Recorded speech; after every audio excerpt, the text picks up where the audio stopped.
Alright, so I've seen this comment before. Should I make a guitar collection video?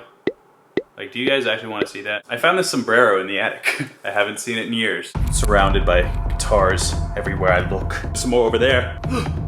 More! I think they're coming for me. There's one right there! Nothing is in its right place. Moving, man. I've moved a lot, but this is probably the last time I'm gonna move for a long time. But here's a nice transition. I'm gonna do a before and after and have it wipe into its future self.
Welcome to my new studio. I am so lucky and grateful for your support and viewership over the years, and I'm not just saying that in the YouTube creator has to acknowledge their audience and pander to them. I'm not doing that thing. I am truly blessed and lucky and insert adjective here to be doing what I love for my job and have so many people supporting me around the world and digging what I do as well. It is supremely satisfying. I also want to say, I've been reading your comments. I see what you're saying. And I'd be lying if I said it didn't kind of hurt reading some of the comments, even though part of me knows that they're kind of true. These constructive, critical comments that may not be completely positive. I think that type of feedback is easy to ignore if you're not ready to look in the mirror. And the thing is, I agree with the essence of these comments. So here's my plan. I am making a concerted effort to get back to what it is that made me create this channel in the first place. This is obviously an education slash entertainment slash gear channel for guitar players. That's not changing, but the ratio in which I feature those three pillars of information, that's going to be adjusted, and I just so do appreciate all of your honesty and holding me accountable for being a good content creator. Being a great musician is not just about being good at your instrument anymore. It's about creating something that people can latch onto and share with their friends. And for me, I just really enjoy that back and forth. I really enjoy making things that other people like. And I think the arc of being able to do that starts with complete honesty and then can get it a little off the beaten path a little bit. I'm just trying to be transparent with you. It's hard to do this job consistently, but I am invigorated, I am renewed in this space, and I am completely dedicated to creating the best guitar content and being the best guitar player and educator and entertainer and whatever you want to call me. I want to be the best, and hopefully you stick around for the ride. From the bottom of my heart, thank you so much for watching what I do, and I'm gonna leave it there. Let's get to the real meat of this video.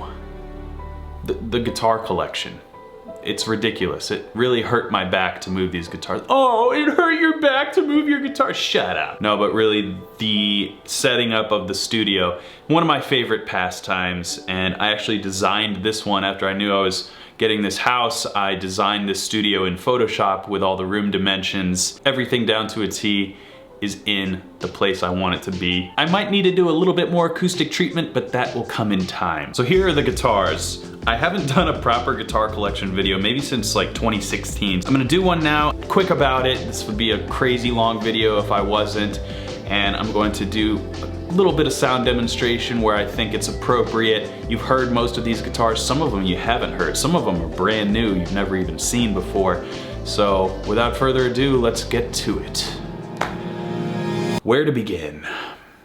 I know where.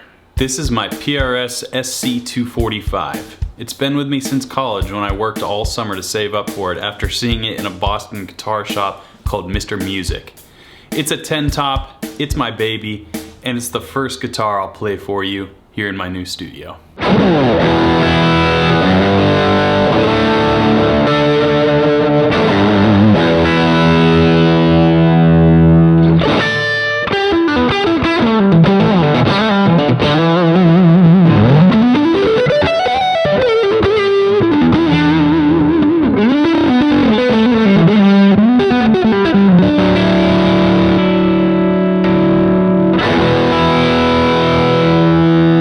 This is an Ernie Ball Music Man Valentine, the signature guitar of Maroon 5 guitarist James Valentine. This is as nice a guitar as James is a human being, and that's saying something. This is an Eastwood Surfcaster. It was my first 12-string guitar, and it chimes just like a good 12-string guitar should. This is a PRS SE7. It was my first 7-string guitar, and it has an incredibly smooth playing neck feel. As a 6-stringer going on to 7 strings for the first time, it was an easy transition. This is a Pale Eddie Stratospheric Loft, and it is by far one of the most eye-catching guitars in my collection. It's also brand new to me, and I'll be making a video about it down the line. Pale Eddie is at the top of the list of boutique guitar builders in the world.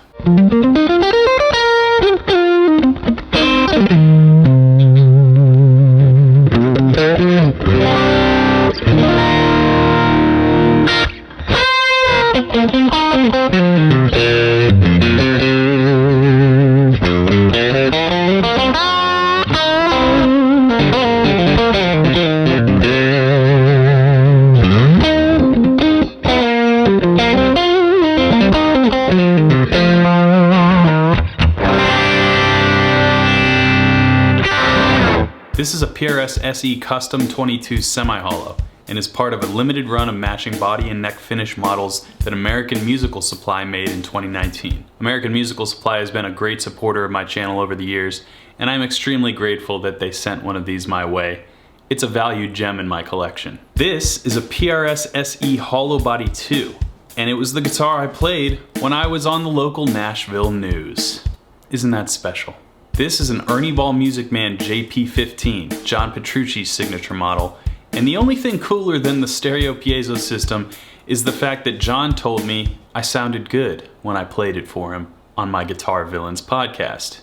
This is a PRS Custom 24 Floyd, a Floyd Rose bridge on a PRS guitar. It's a match made in heaven. This guitar is my go-to for any sort of virtuoso style music where I might need a whammy bar, but the clean sound is equally mesmerizing. This 10 top finish is one of my coolest guitars in my collection.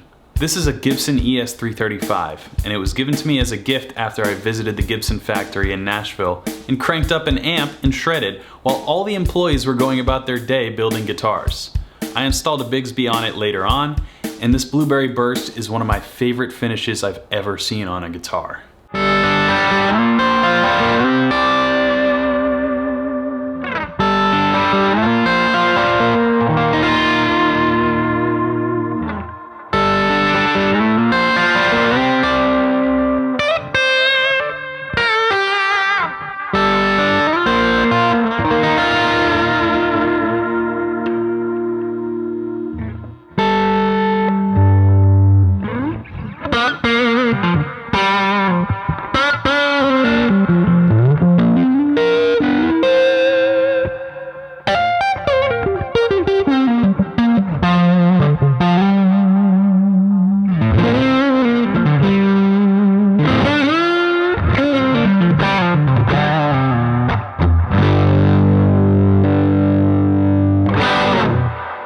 This is an Epiphone Broadway hollow body guitar and is air specific to me.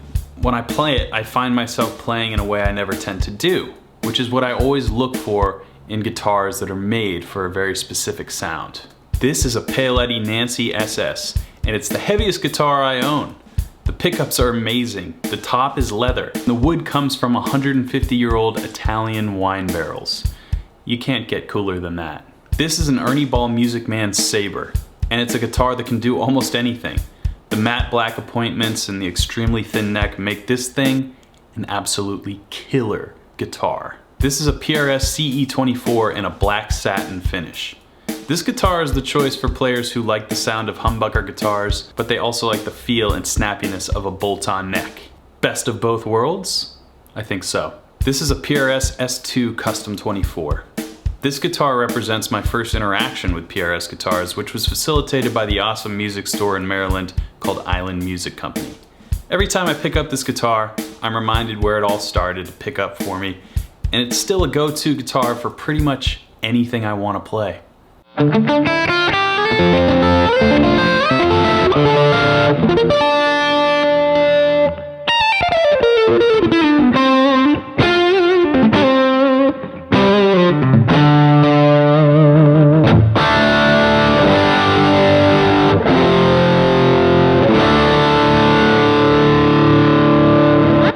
This is a 2013 Fender American Vintage Telecaster. It was once owned by Rob Zombie guitarist and solo artist John Five. It does the telly thing. This is a Fender Her Stratocaster, the signature guitar of Her, and a brand new instrument to me, just sent to me by Fender. I'll be using this guitar a lot. It sounds amazing with the Fender noiseless pickups, and it has an extremely cool aesthetic. This is a Gibson Les Paul Standard. It's my favorite Les Paul model, and the closest thing to a rock god in guitar form that we have in this world. This is a homemade aluminum Silver Surfer guitar. I call it the Silver Surfer guitar. This neck is made completely of aluminum by a European builder called Bagley Guitars, and the body is a regular old Squier setup. I installed Texas Special pickups and silver knobs, and it has a very crisp, metallic, smooth sound. This is a Dan Electro 84. Although this might be the least expensive guitar in my collection, it has mojo. The lipstick pickups offer a tone I didn't have in my other guitars, and it feels extremely comfortable to play.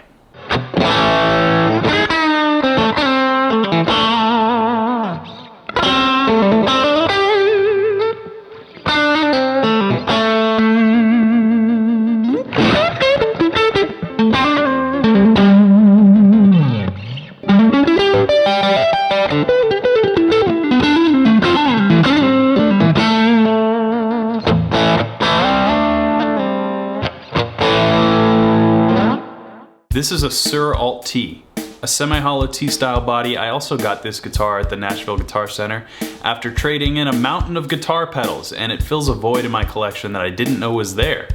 Sur is another smaller builder that makes some of the best instruments in the world, bar none. This is a PRS McCarty 594 semi-hollow and has been one of my go-to guitars for any genre.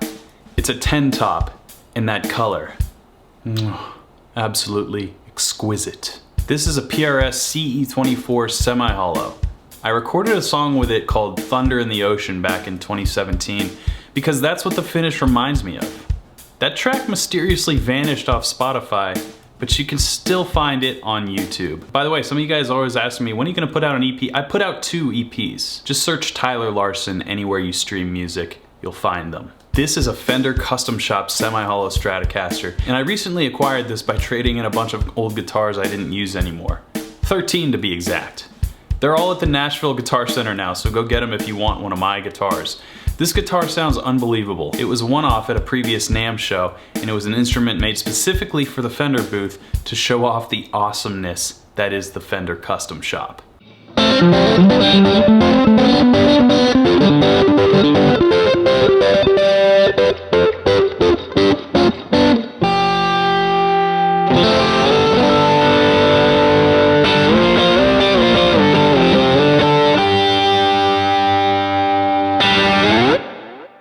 This is a Gibson SG Standard.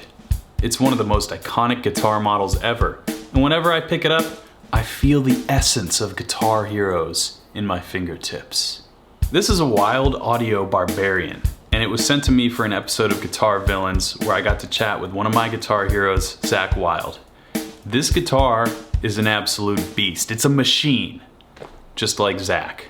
This is a PRS Experience 2018 Paul's guitar. This is one of 100 guitars made at the trade show that takes place every other year at the PRS factory and was given to me as a gift for taking part in the PRS artist clinics at the event. It's easily one of the most versatile and interesting guitars I own. This is a 2014 Fender American Texas Special Stratocaster, and it's the guitar I've had the longest behind my PRS SC245. It's still the most comfortable playing Strat I own, and it's always been by my side. The natural wood finish is just perfect, and I've always been a fan of larger 70s style Fender headstocks and jumbo frets. The neck just fits right in my hand.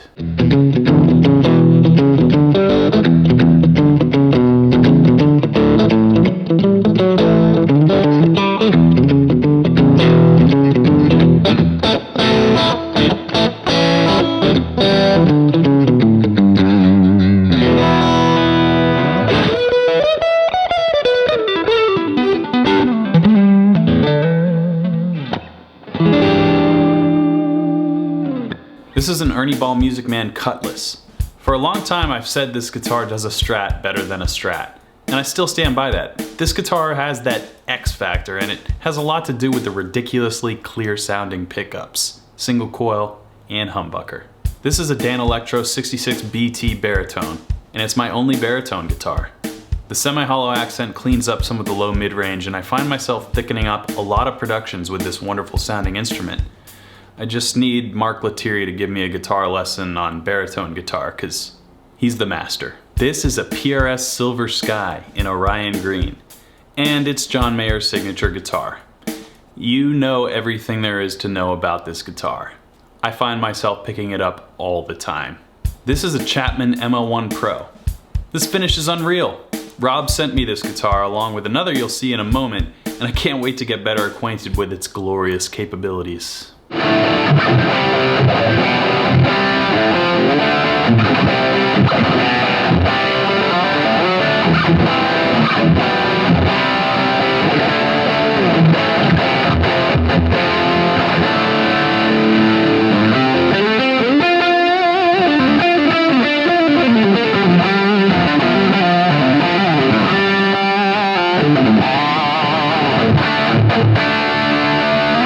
This is a Framus XG. Back when my pal Phil X of Bon Jovi was a signature artist for Framus, he and I played these guitars and gave probably the best guitar lesson on the internet. The rule of thumb is, if a guitar is good enough for a monster guitar player like Phil, it's good enough for me and you.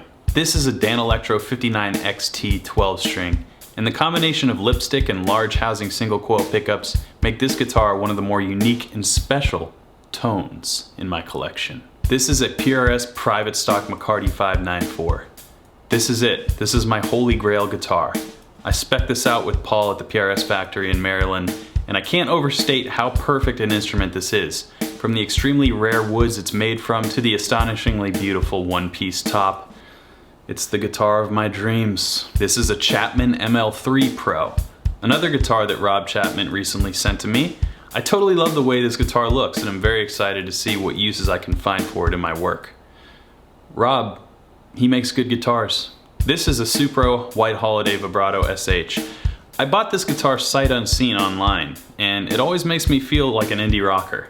It's completely unique, both tonally and looks-wise. This is a PRS half fretless wonder. That's what I call it. This guitar is one of a kind and will never be remade by PRS. It was an experiment Paul and I came up with last year, and I documented the whole learning process of this incredibly unique instrument. It's hard to play, but hey, nothing worth doing was ever easy, was it?